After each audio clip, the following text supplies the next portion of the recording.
நண்பர்கள் மற்றும் ஜோதிட சொந்தங்களுக்கு வணக்கம். நாம் இப்பொழுது பார்க்க இருக்கும் இந்த காணொளி இதற்கு முன் நாம் பதிவிட்ட ஸ்டாலின் 2.0 என்ற காணொளியின் தொடர்ச்சி என்றே கூறலாம். ஏனென்றால் ஸ்டாலின் 2.0 பதிவிட்ட போது எனது நெருங்கிய நண்பர்கள், என்னை சுற்றியுள்ள திமுகவின் தொண்டர்கள் கேட்ட கேள்வி, ஸ்டாலின் அவர்களுக்கு அஷ்டமசனி நடக்கிறது, ஸ்டாலின் அவர்களுக்கு அஷ்டமசனி நடக்கும்போது அவர் ஆட்சி அமைக்க முடியாமல் போகலாம், ஆனால் திரு உதயநிதி ஸ்டாலின் அவர்களுக்கு அஷ்டம சனியோ ஜென்ம சனியோ இல்லையே, அவர் ஏன் ஆட்சி அமைக்க முடியாது என்று அதிகமான பேர் அந்த கேள்வியை கேட்டார்கள். அதுவும் சரிதான். அஷ்டம சனி ஏழரை சனி இல்லாத போது திரு உதயநிதி ஸ்டாலின் அவர்கள் முதலமைச்சர் ஆவாரா இல்லையா என்பதை அவருடைய முழு ஜாதகத்தை வைத்து நாம் இப்பொழுது நமது கணிப்பை பார்க்கலாம். திரு உதயநிதி ஸ்டாலின் அவர்கள் அவர்களுடைய பிறந்த தேதி 27/11/1977 மதியம் 1:20 பிறந்தவர். லக்னம் கும்ப லக்னம், ராசி ரிஷப ராசியில் பிறந்தவர். நட்சத்திரம் மிருகசீரிஷம் நட்சத்திரம். இந்த ஜாதகத்தின் அடிப்படையில் நாம் இதுவரை எனது காணொளிகள் அனைத்தும் அஷ்டம சனி ஏழரை சனியை வைத்து நாம் முழுமையாக கண்டோம். இப்பொழுது முழுமையாக ஒரு ஜாதகத்தை வைத்து அதன் பலனை நாம் எவ்வாறு கூறுகிறோம் என்பதை திரு உதயநிதி ஸ்டாலின் அவர்களுடைய ஜாதகத்தை வைத்து நாம் இப்பொழுது பார்க்கலாம். திரு உதயநிதி ஸ்டாலின் அவர்கள் ஜாதகத்தை முதலில் அறிந்து கொள்ளலாம். கும்ப லக்னம், 2ஆம் இடத்தில் கேது, 4இல் சந்திரன் உச்சம் திக்பலன், 5இல் குரு, 6இல் செவ்வாய், 7இல் சனி லக்னாதிபதி சனி திக்பலன், 8இல் ராகு, 9இல் சுக்கிரன் ஆட்சி, 10இல் சூரியன், 11இல் புதன். இது ஒரு நல்ல உயர்நிலை ஜாதகம் என்றுதான் சொல்லலாம். நாம் சொல்ல வேண்டியதில்லை, அவரை பார்த்தாலே தெரிகிறது. அவருடைய வாழ்க்கை முறையே இது ஒரு மிகப்பெரிய உயர்நிலை ஜாதகம் என்பதை கூறுகிறது. இது ஜாதக அடிப்படையில் எவ்வாறு இருக்கிறது என்பதை நாம் விளக்கலாம். முதலில் லக்னம் லக்னாதிபதி தான் முதலில் முக்கியமானது. லக்னம் என்பது தலை போன்றது, லக்னாதிபதி நமக்கு உயிர் போன்றவர். லக்னம் லக்னாதிபதி எவ்வாறு இருக்கிறார் என்பதை வைத்துத்தான் அவருடைய வாழ்க்கை தரம் எவ்வாறு இருக்கும் என்பதை நாம் முழுமையாக அறிய முடியும். இங்க பாருங்க, லக்னத்தை பாருங்க. லக்னத்தை குரு பார்க்கிறார். லக்னத்தை குரு பார்த்து லக்னாதிபதி 7இல் திக்பலனாக இருக்கிறார். லக்னாதிபதிக்கு எந்த பாவ தொடர்பும் இல்லை. இன்னும் சொல்ல போனால் லக்னாதிபதி சூரியன் வீட்டில் இருப்பது சிறிய குறைதான். அவர் பகை வீட்டில் தான் இருக்கிறார். இந்த பகை வீட்டில் இருக்கும் சனி சிறிது தனது பலனை குறைத்துத்தான் செய்வார். இருப்பினும் அவர் பிரதமர் வேட்பாளர் இல்லை, அவர் முதலமைச்சர் வேட்பாளர் தான். முதலமைச்சருக்கான தகுதியுள்ள வேட்பாளர். அதுதான் இந்த 7ஆம் இடத்தில் பகை வீட்டில் உள்ள சனி குறிக்கிறது. இப்பொழுது மற்றும் சில சிறப்புகளை பார்க்கலாம். அவருடைய ஜாதகத்தில் அனைத்து கிரகங்களும் ஒன்றை ஒன்று கெடுத்துக் கொள்ளாமல் தனியாக கிரக மாளிகா யோகத்தில் அமைந்துள்ளது. கிரக மாளிகா யோகம் என்பது ஒரு மாலை போன்று, ஜாதகத்தில் மாலை போன்று கிரகங்கள் அமைந்திருப்பது கிரக மாளிகா யோகம் என்பார்கள். அதை தவிர்த்து சந்திரன் உச்சமாகி திக்பலன் பெற்றுள்ளார். பௌர்ணமி சந்திரனாக உள்ளார்.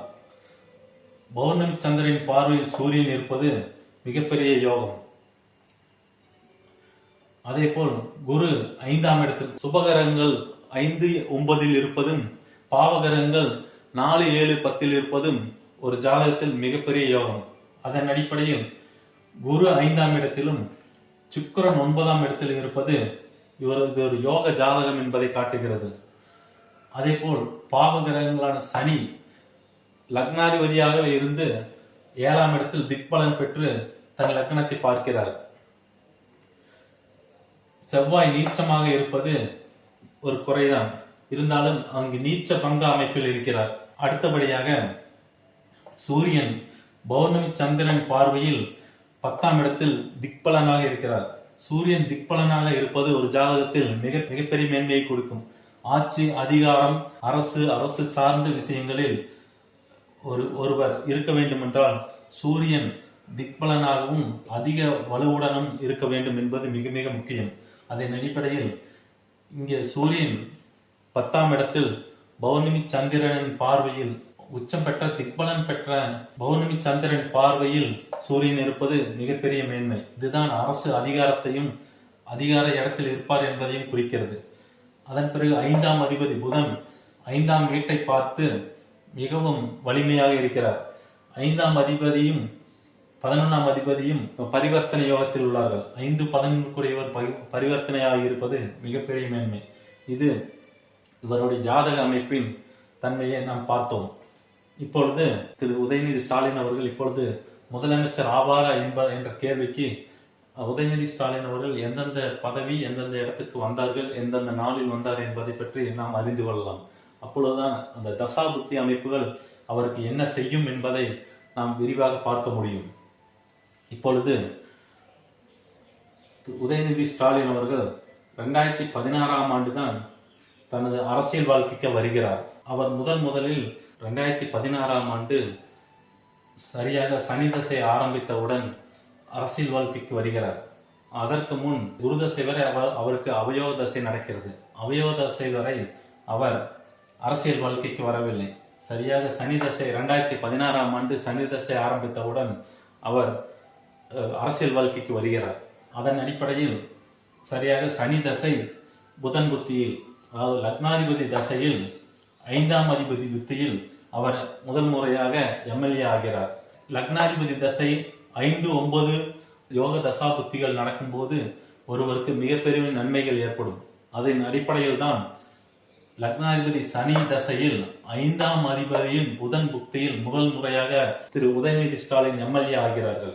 அதன் பிறகு 2022ஆம் ஆண்டு சனி தசை சுக்கிர புக்தியில், அதாவது லக்னாதிபதி தசையில் 9ஆம் அதிபதி பாக்கியாதிபதியின் புக்தியில் அவர் முதல் முறையாக மந்திரி ஆகிறார். யோக தசா புத்திகள் மட்டுமே நமக்கு மிகப்பெரிய மேன்மைகள் கொடுக்கும் என்பதற்கு திரு உதயநிதி ஸ்டாலின் அவர்களின் இந்த ஜாதக அமைப்பும் இந்த தசா புத்திகளும் நம்மளுக்கு நிரூபிக்கிறது. அதன் அடிப்படையில் இப்பொழுது சனி தசையில் சூரிய புக்தி நடக்கிறது. சூரிய புக்தி கும்ப லக்னத்திற்கு 7ஆம் அதிபதி. 7ஆம் அதிபதி மிகப்பெரிய யோகத்தை செய்ய மாட்டார். அதன் பிறகு 6ஆம் அதிபதி சந்திர புக்தி வரை போகிறது. அதாவது சனி தசையில் சூரிய சந்திர செவ்வாய் புக்திகள் கும்ப லக்னத்திற்கு எந்த வகையிலும் மிகப்பெரிய மேன்மையை தராது.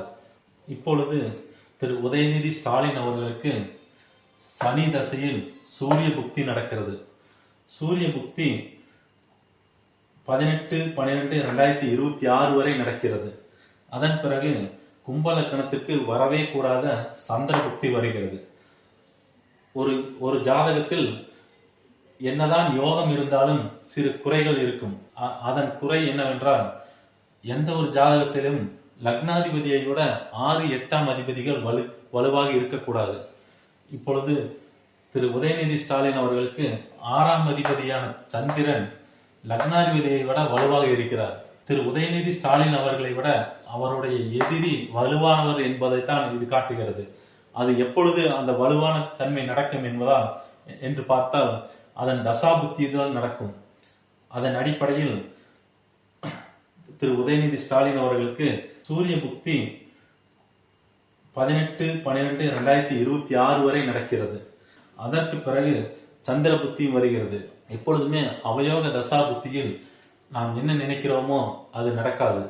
அதன் அடிப்படையில் இனி வர இருக்கும் சனி தசையில் சூரிய புத்தி, சந்திர புத்தி, செவ்வாய் புத்தியும் கும்பலகணத்துக்கு 3-10 குடையவர்கள் தான். 3-10 குடையவர் மிகப்பெரிய யோகாதிபதி கிடையாது. அதிலும் சனி இந்த கும்பலகணத்துக்கு செவ்வாய் ஆகாதவர் தான். அதிலும் அவர் 6இல் மறைந்து நீச்சமாக இருக்கிறார். அதனால் சூரிய சந்திர செவ்வாய் புத்தி, ராகு 8ஆம் இடத்தில் இருப்பதால் இந்த சூரிய சந்திர செவ்வாய் ராகு புத்திகள் மிகப்பெரிய அவருக்கு மேன்மையை தராது. அதாவது முதலமைச்சர் பதவியை அலங்கரிக்கும் அளவிற்கு இந்த சூரிய சந்திர செவ்வாய் புக்திகள் அவருக்கு நன்மையை தராது என்பதுதான் உண்மை. அதோடு சனி தசையில் செவ்வாய் புக்தி 18-7-2028ஆம் ஆண்டு அவருக்கு ஆரம்பிக்கும். 18-7-2028 சனி மாரக மாரகஸ்தானத்தில் அமர்ந்திருக்கிறார். செவ்வாய் மாரகாதிபதி. சிறலக்கணங்களுக்கு 3-11 கூடிய மாரகாதிபதி. 3ஆம் அதிபதி மாரகாதிபதியாகி தனது 4ஆம் பார்வையால் 9ஆம் இடத்தையும் 9ஆம் அதிபதியும் பார்க்கிறார். சனி தசை செவ்வாய் புக்தியில் செவ்வாய் 4ஆம் பார்வையாக 9ஆம் இடத்தை பார்ப்பதால் திரு உதயநிதி ஸ்டாலின் அவர்களின் தந்தை திரு ஸ்டாலின் அவர்களுக்கு சிறு சிறு தொந்தரவுகள் இருக்கும் என்பதுதான் உண்மை. நன்றி.